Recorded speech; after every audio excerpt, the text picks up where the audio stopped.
So let's start with lesson 4.1 and looking at the role of packaging and labels. So I look at packaging as playing four primary roles. And I think the one people think about the most is the marketing of your product.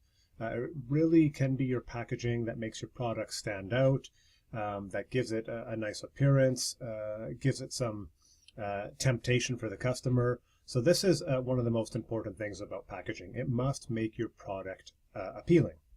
But it plays other roles that are actually just as important when you think about the quality and the integrity of your product, as well as repeat business.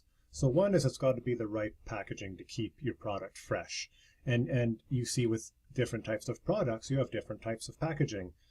Mushrooms are packed differently than milk, are packed differently than lettuce. And one of these reasons is over time producers have learned what preserves their product the best. So it's important to choose the most appropriate packaging to keep your product fresh. At the same time, your packaging is also preventing your product from getting contaminated.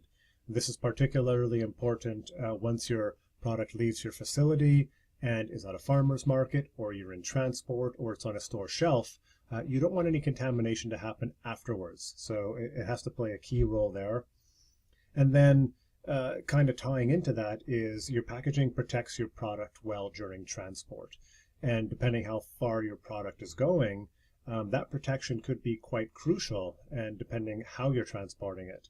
So this was something that we had to think of at the food peddlers when transporting things by bike, and there was quite a lot of movement around. So we were always thinking about the role packaging plays.